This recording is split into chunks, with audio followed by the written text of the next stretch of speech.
Caitlin Clark did not need 40 points to make history this time. Sophie Cunningham did not need to dominate the box score.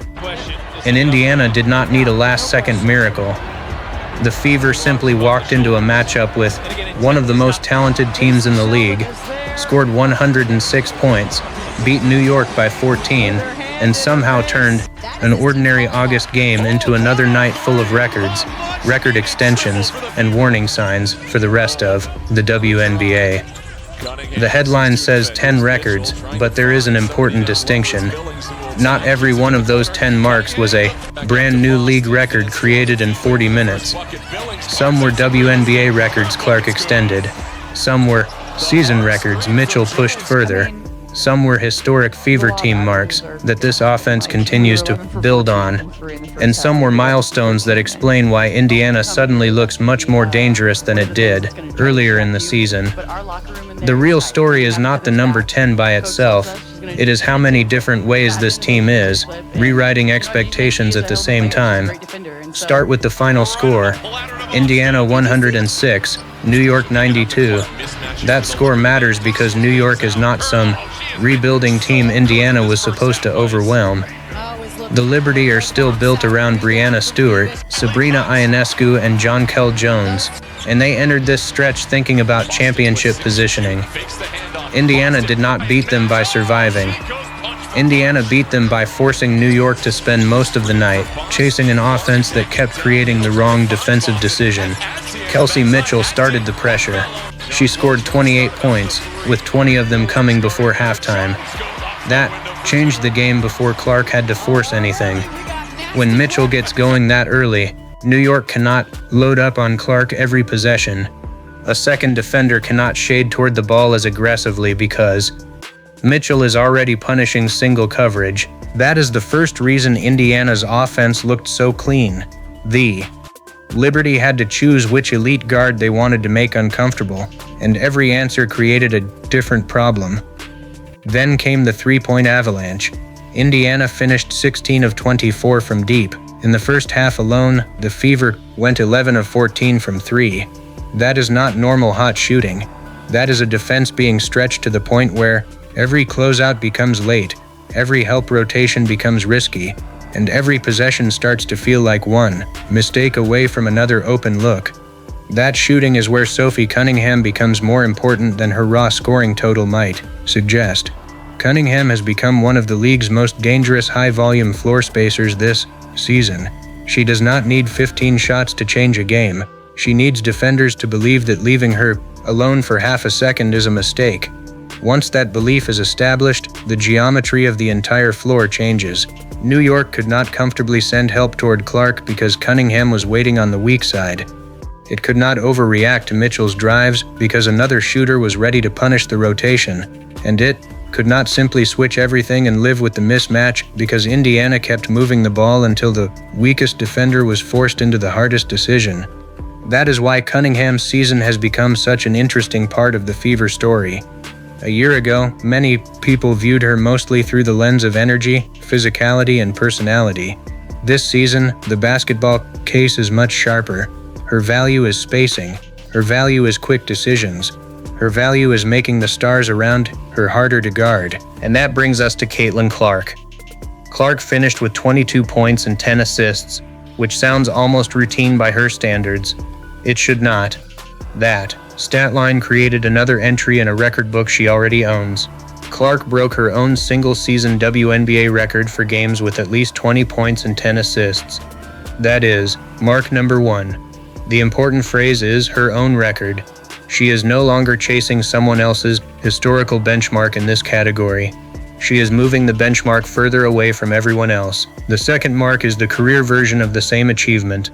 Clark now has more career 20-point, 10-assist games than any player in WNBA history, and this performance pushed that total even higher.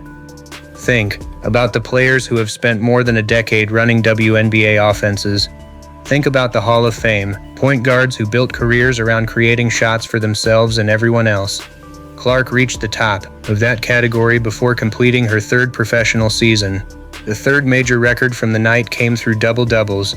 Clark moved past Sue Bird for the most double-doubles by a guard in WNBA history. That is not a niche rookie record. That is a positional record against one of the greatest point guards the league has ever had. And the fourth historical mark might be the best way to understand the speed of Clark's career.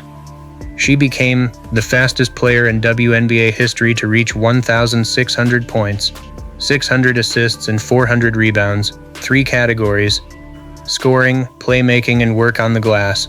The combination matters because it shows that her impact is not built on one inflated stat. She is accumulating production across the entire possession. Now add the context that makes those numbers even stranger. Clark's second season was heavily interrupted by injury. She did not get a normal uninterrupted year 2 to stack games and totals, so when she reaches these career thresholds faster than everyone else, she is doing it with fewer opportunities than a typical rising superstar would have expected by this stage. This is where the conversation about record chasing gets misunderstood. Clark is not walking into games hunting a specific number. The records are being produced by the way Indiana uses her. She has the ball enough to create, but the offense is no longer asking her to manufacture everything. Mitchell can take over a quarter. Boston can punish a mismatch.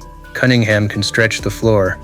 That allows Clark to choose when to attack and when to manipulate the defense with a pass. The result is a more sustainable version of the same statistical dominance. Mitchell's record belongs in this conversation too. Entering the New York game, she had already set a WNBA record with 16 consecutive games scoring at least 20 points. Then she dropped 28 more. That pushed the streak to 17. Mark number 5 is not Clark's. It belongs to the player who has quietly become one of the most relentless scorers in the league. There is something important about Mitchell's streak that the headline numbers can hide. This is not a 6-game heater. It is not 2 incredible weeks. 17 straight 20-point performances means opponents have had time to scout it, adjust to it, trap it, switch different defenders onto it, and still fail to stop it. The Fever used to have a simple problem. If Clark had an inefficient night, the offense could become fragile. That is not true anymore. Mitchell can carry scoring pressure. Boston can carry interior efficiency. Cunningham can punish help. The roster is now creating overlapping threats instead of asking one star to solve every possession. That is why Indiana's team records may be more important than any individual record. Earlier this season, the Fever became the first team in WNBA history to score at least 100 points in 6 consecutive games. That is mark number 6 in the larger historical picture around this offense. The streak itself was already established before this Liberty game, but scoring 106 against New York showed that the explosion was not a random mid-season burst. The identity is still there. Indiana has also spent the season on record pace in 2 major offensive categories. The Fever have been tracking toward the highest scoring average in WNBA history and, at points this summer, the highest offensive rating the league has ever seen. Those are not completed records yet, so they should not be treated as finished achievements. But they are marks 7 and 8 in the sense that this team is operating against historical standards every night, not just franchise standards, and that distinction matters. A team can have the best offense in franchise history and still be ordinary, compared with the rest of the league. Indiana's 2026 offense has been threatening the best numbers the WNBA has ever produced. The Liberty found out what that feels like in real time. They were not completely helpless. New York still had size, rebounding, and star power. But the defensive math became brutal. If they pressed Clark high above the arc, Indiana attacked the space behind the pressure. If they switched, Mitchell attacked a slower defender. If they helped at the nail, the ball found a shooter. If they stayed home on shooters, Clark turned the corner and created a 2-on-1. That is what a great offense does. It makes every defensive choice look wrong.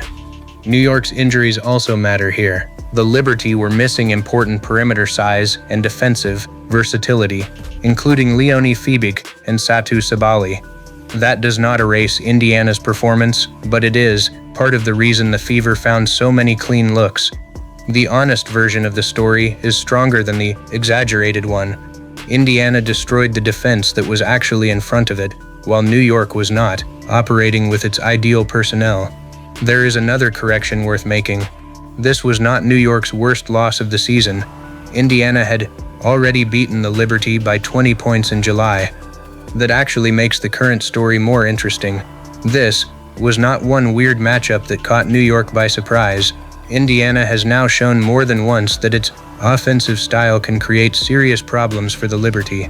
That is the playoff angle hiding underneath all these records. If these teams meet in a postseason series, New York cannot treat the 106-92 loss as an outlier.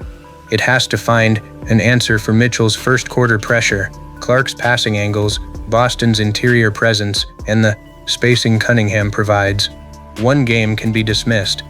Multiple convincing losses become a matchup problem. Now go back to Cunningham because her role is where the title and the actual basketball connect. Cunningham has spent much of the season surrounded by noise that has little to do with box scores. Public comments, social media debates, physical plays, reactions from fans, and constant arguments about what she represents have often become bigger stories than her shooting. But against New York, the value of her game was much simpler. She spaced the floor and made the defense pay. That may be the biggest change in how Indiana should view her. She is not just the emotional spark or the teammate who brings edge. She is a tactical weapon. When a role player becomes a high-level three-point threat, stars become more efficient without doing anything different. Clark gets cleaner driving lanes, Mitchell sees fewer aggressive digs, Boston gets more room to seal. The team does not need Cunningham to become an all-star. It needs her to keep forcing defenders to respect the corners and wings. That kind of contribution does not always create a clean record headline, but it creates winning basketball. And the ninth historical marker from this night is less about Cunningham alone and more about what Indiana's backcourt has become. Clark and Mitchell have turned simultaneous 20-point games into a recurring feature of the Fever offense. The exact count changes as the season moves, but the larger point is already established. Indiana now has two guards capable of producing elite scoring nights at the same time, while one of them also runs the league's most aggressive passing attack. That is a combination WNBA defenses have rarely had to solve. The 10th marker is the broader team profile. Indiana entered the stretch run with one of the best records in the league, a top-tier offense and a legitimate path to home court advantage. That is a season milestone rather than a single-night WNBA record, but it is what gives all the individual records meaning. Numbers without winning can become trivia. Numbers produced by a team climbing the standings become a threat. And there was another layer to the New York game that had nothing to do with shooting percentages. Before the game, Fever coach Stephanie White was dealing with intense public criticism after the previous matchup with Chicago, when DeJounte Carrington was ejected for a flagrant foul on Cunningham. White's initial comments about Carrington's intent were interpreted by some fans as a failure to defend her own player. Strongly enough, the reaction grew far beyond basketball, and White was booed by some fans in Indiana. White responded by emphasizing team unity and player support. She also clarified that after reviewing the play repeatedly, she considered the foul egregious even though she did not believe the intent was malicious. Then the Fever went out and scored 106. Afterward, Clark made her support for White clear. She spoke about the human side of criticism and the emotional weight coaches and players carry. Cunningham also publicly backed her coach. That matters, because the easiest story would have been to claim the locker room was divided. The available public evidence pointed the other way. The team looked connected. That does not mean every disagreement disappears. Healthy teams argue. Players and coaches see plays differently. They get frustrated. They make mistakes in press conferences. What matters is whether those moments destroy trust. Against New York, Indiana played like a group whose trust was intact. And that is why the records are not the most important thing. The most important thing is what the records reveal. Clark's records reveal a player who is combining scoring and playmaking at a rate the league has not seen from a guard this early in a career. Mitchell's scoring streak reveals that Indiana no longer has one offensive superstar. It has another elite scorer who can control a game before Clark has to take over. Cunningham's shooting reveals that role players are turning into matchup problems. The team's 100-point streak and record-setting offensive pace reveal that this is not just a collection of hot individual seasons. There is a system connecting all of it. and the Liberty result reveals that the system can work against championship-level talent. There are still reasons to be cautious. Indiana's defense has not always matched its offense. Great playoff teams will slow the pace, force half-court possessions, and hunt weak defenders with preparation that becomes more specific every game of a series. Opponents will change coverages from game to game.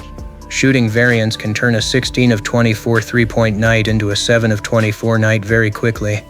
That is the next test. Can Indiana win when the threes stop falling?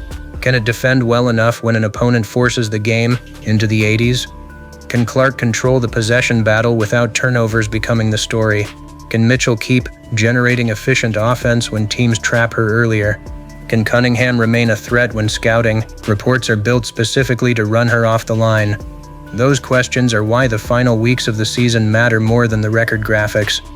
But if you are one of the teams hoping Indiana's offense is just a temporary hot streak, the New York game did not give you much comfort. The Fever have now shown multiple ways to beat good teams. Clark can explode for 40. Mitchell can carry the scoring. Boston can dominate the paint. Cunningham can stretch the defense. Or, as New York just learned, all of those pressures can show up at once. That is when the scoreboard gets ugly fast. So yes, the headline will say Caitlin Clark and Sophie Cunningham shattered 10 records. The more precise version is even more interesting. Indiana's stars and supporting cast are stacking WNBA records, extending existing records, setting franchise marks, and moving at a historic offensive pace all at the same time. Clark is rewriting guard history. Mitchell is rewriting scoring consistency. Cunningham is becoming the floor spacer that makes both of them harder to guard. And the Fever are turning all of it into wins. The 106-92 result was not New York's worst loss of the year. It might be something more useful for Indiana, proof that the first blowout was not a fluke. If these teams see each other again when the season is on the line, New York will have to solve the same question every defense is starting to face. Who do you take away first? Because right now, whichever answer you choose, Indiana seems to have another one waiting.